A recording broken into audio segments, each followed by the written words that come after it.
کی محبت نہیں، مال و دولت کی محبت نہیں ہے، سرکار مدینہ کی محبت ہے، اللہ کا خوف ہے اور عشق الہی بھی، اس الہی کے نور سے اس کا سینہ روشن ہے، کس کا؟ مومن کا۔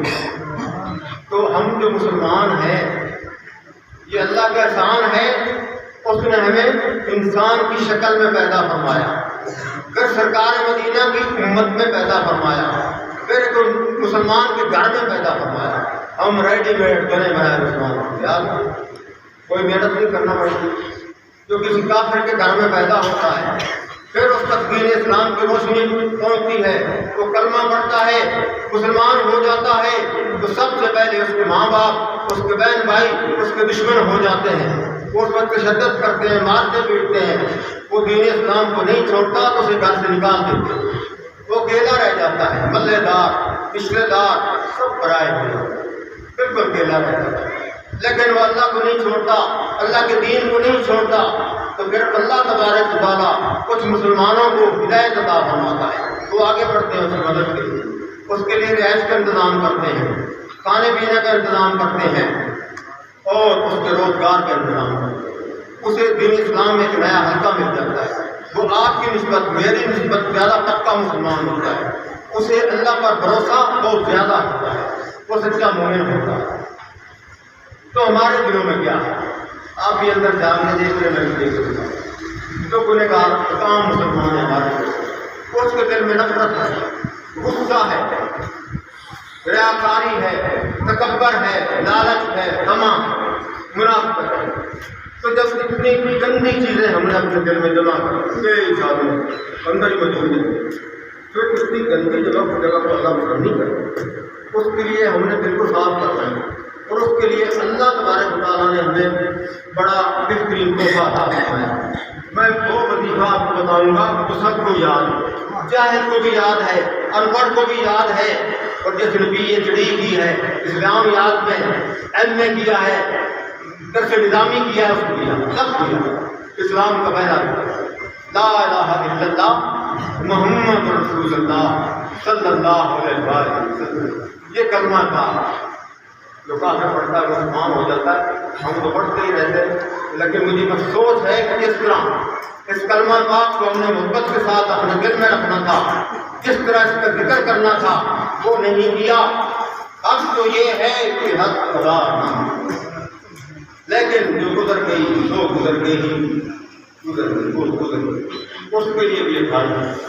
اللہ نے توبہ کا دروازہ میرے جیسے آپ جیسے گنہگاروں کے لیے، ایک لوگ بھی وجود ہیں میرے جیسے گنہگاروں کے لیے توبہ کا دروازہ کھلا رکھا ہے، کسی کو بتانے کی ضرورت نہیں، کسی کو سنانے کی ضرورت نہیں۔ جو توبہ کا معاملہ ہے یہ اللہ اور بندے کا معاملہ ہے، کسی وکیل کی ضرورت نہیں، کسی پیر کی ضرورت نہیں، کسی عالم کی ضرورت نہیں۔ دل میں توبہ کریں، اللہ سے معافی مانگیں، آئندہ کے لیے ایسے کام کریں کہ اللہ آپ کے عمل سے راضی ہو جائے، اس کو ناراض کرنے والے کام نہ کریں۔ اب تک ہم نے دو بدی سے چلائی، کبھی نیک کام کر لیا، کبھی برا کام، کبھی اللہ کو راضی کر لیا، کبھی اللہ کو ناراض کر لیا۔ وہ دونوں لکھنے والے بیٹھے، دائیں طرف نیک لکھنے والا، بائیں طرف برے معنی۔ اب تک تو ہم اسے مل جل کے چلے ہیں۔ میرے بھائیوں کو موت کا کوئی پتہ نہیں۔ محمد اقبال ہی نام ہے، محمد اقبال جو لائے لائے سے وفات پا گئے، ان کو کوئی علم تو نہیں تھا کہ میرا وقت آ گیا۔ آپ کو اور مجھے بھی کوئی علم نہیں ہے، موت اچانک آ جاتی ہے، اس کا صرف اللہ کو پتہ ہے۔ تو اس سے پہلے کہ ہمارا آخری وقت آ جائے، دل میں اللہ سے معافی مانگے، آج ہی دل نہیں دے کسی کو بتا رہے، توبہ کر لیں اور اس پر پکے ہو جائیں۔ تو نفس و شیطان ظالم دشمن ہمارے اندر بیٹھے، آج کے بعد کلمہ پاک کو لا الہ الا اللہ کو محبت کے ساتھ اپنے دل میں رکھیں اور اس کا ذکر موت تک جاری رکھیں۔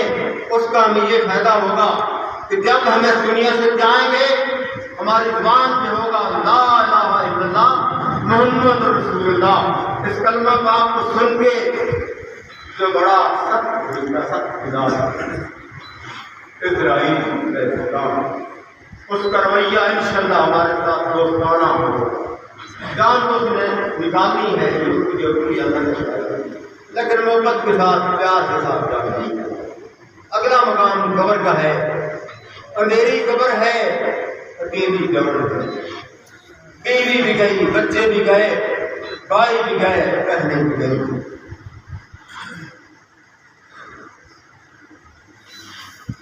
دوست بھی گئے،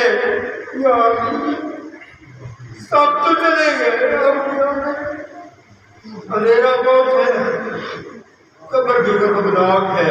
وہ کہتے ہیں میرے اوپر چلتا تھا، اب میرے شکنجے میں آ کیا. لیکن گھبرانے کی اس لیے ضرورت نہیں.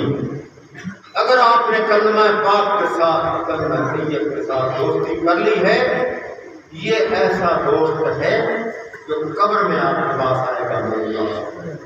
اس کے آنے سے، کلمہ پاک کے نور سے ہماری قبر انشاءاللہ روشن ہو جائے گی. ہمیں سرکار مدینہ کی پہچان ہو جائے گی. جب پہچان ہوگی ان کی شفاعت نصیب ہو جائے گی. ہم انشاءاللہ نہیں رہیں سوالوں کے جواب وہ ہماری قبروں میں انشاءاللہ جنت کی طرف سے کھڑکی کھول دیں گے. جنت کی ٹھنڈی ہوائیں ہماری قبر میں آنے لگیں گی انشاءاللہ. اس کلمہ پاک کی برکت سے، سرکار مدینہ کی شفاعت سے ہمارے بھائی محمد اقبال کی بخشش ہو جائے گی. اللہ تبارک و تعالی ہم سب کو دین اسلام سمجھنا فرمائے اور سمجھ کر فرمائے. اللہ اکبر.